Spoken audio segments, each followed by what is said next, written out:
তখন আমি একটা স্ট্যাটাস দিয়েছিলাম যে প্লিজ সেভ আস, এবং আমি কালেমা পড়ে মৃত্যুর প্রস্তুতি নিয়ে হলো ঝিনাইদহতে মসজিদ থেকে বের হওয়ার পরেই আমার উপরে হলো ডিম ছুঁড়ে মারা হয়, এবং আমি সেটা ব্যাখ্যা করেছিলাম এরপরেই। এবং আমার ডিমটা যখন মারা হয় আমার চোখে এসে লাগে, তা আমি চোখে অন্ধকার দেখতেছিলাম, পাশে থেকে একজন জানালো যে ডিম ছুঁড়ে মারা হয়েছে। একটু পরে আমার মাথায় একজন হলো ঘুষি দেয়, এরপরে হলো তারা ইট পাটকেল নিক্ষেপ করা শুরু করে। তারপরে হলো আমাদের যারা সহযোদ্ধা আছে তাদেরকে হকি স্টিক, দেশীয় অস্ত্র নিয়ে তারা রক্ষী বাহিনীর মতন হলো তারা ঝাঁপিয়ে পড়ে। এবং আশ্চর্যজনক বিষয় হলো যারা আমাদের উপরে অ্যাটাক করতেছিল তাদেরকে আমরা ধারণা করেছিলাম হলো তিনটি বাহিনী, ছাত্রদল, যুবদল, বিএনপি। কিন্তু ওই দিন আমরা আবিষ্কার করতে সক্ষম হইলাম তাদের সাথে আরেকটি বাহিনী আছে, সেটা হলো পুলিশ দল।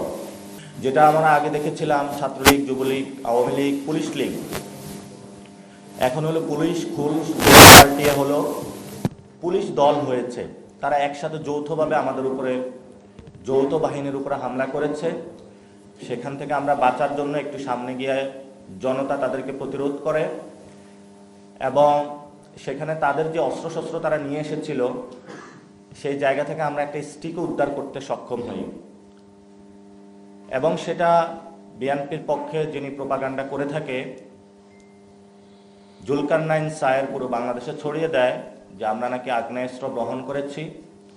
তো আমরা সরকারকে চ্যালেঞ্জ করছি, যারা এই ধরনের প্রোপাগান্ডা চালিয়েছে, ভিডিও ফুটেজ রয়েছে, কোনো ধরনের এই ধরনের যদি আগ্নেয়াস্ত্র, কোনো ধরনের যদি অস্ত্র আমরা বহন করে থাকতাম, আমরা সরকারকে চ্যালেঞ্জ করছি, তাহলে আমি স্বেচ্ছা কারাবরণ করবো ইনশাআল্লাহ। এরপরে যখন আমাদের উপরে হামলা হলো, হামলার পরে আমরা বিচারের জন্য থানায় গেলাম। থানায় যাওয়ার পরে তারা মামলা না নিয়ে বিদ্যুতের লাইন তারা অফ করে দিল। আমরা চেক করলাম আশেপাশে প্রত্যেকটা জায়গায় হলো বিদ্যুৎ আছে, শুধু ঝিনাইদহ সদর থানায় বিদ্যুৎ ছিল না। তারা 6 ঘন্টা বিদ্যুৎ অফ রেখেছে। তারা শুধু আশান্বিত করছিল মামলা নিবে। একটু পরে ওসি, এএসপি হলো থানা থেকে হলো সটকে পড়ে।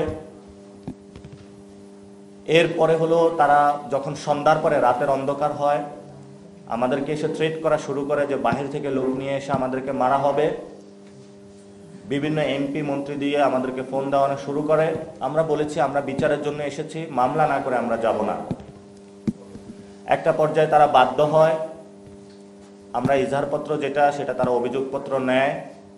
আমাদের উপর যারা হামলা করেছে সুনির্দিষ্টভাবে ভিডিও ফুটেজ দেখে তাদেরকে আমরা সেখানে হলো তাদেরকে মামলা দিয়েছি, এবং সেখানে আমরা ঝিনাইদহ যিনি জেলা প্রশাসক রয়েছেন আব্দুল মজিদের নামটাও ছিল।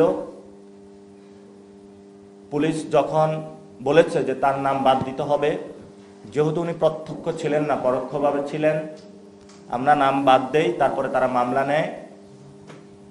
মামলা নেওয়ার পরে ঠিক যখন আমরা থানা থেকে বের হব, প্রায় 1003 অস্ত্র শস্ত্র নিয়ে, লাঠি সোটা নিয়ে থানার এসে গেট ভাঙা তারা শুরু করে। তখন আমি একটা স্ট্যাটাস দিয়েছিলাম যে প্লিজ সেভ আস, এবং আমি কালেমা পড়ে মৃত্যুর প্রস্তুতি নিয়ে হলো আমি ওইখানে, পুলিশ যারা ছিল তারা পিছনে পালানো শুরু করে। জানের জায়গাটা ছেড়ে দিয়ে আমি ওইখানে বসে থাকি যে ঠিক আছে আজকে আমার জান চলে যাবে। পরবর্তীতে তারা যখন এসে দেখলো যে আব্দুল মজিদের নামটা বাদ দেওয়া হয়েছে, এবং পুলিশ তাদেরকে বলল তোমরাও একটা মামলা দাও, এই মামলায় কিছু হবে না, তোমাদের মামলাটাই অ্যাক্টিভ করা হবে। তখন পুলিশ তাদের সাথে একটা নেগোসিয়েশন করে। আমাদের যেটা দেখে মনে হয়েছে একসাথে পুলিশ আমাদের উপরে হামলা করেছে, 8 ঘন্টা বিদ্যুৎ বন্ধ রেখে রাতের বেলা আবার পুলিশ তাদেরকে ডেকে নিয়ে এসে আমাদেরকে খুন করতে চেয়েছিল। তা আমার ওই সময় হলো বাহিরের যে চিত্রটা দেখেছি, মুক্তিযুদ্ধের পরে আমরা রক্ষী বাহিনীর কথা নাম শুনেছিলাম, তাদের বর্বচরিত ইতিহাসের কথা আমরা পড়েছি বইয়ে, কিন্তু যদি সচক্ষে দেখার সুযোগ, সেটা হলো আমরা গোপালগঞ্জে দেখে এসেছিলাম আর ঝিনাইদহতে দেখে এসেছিলাম।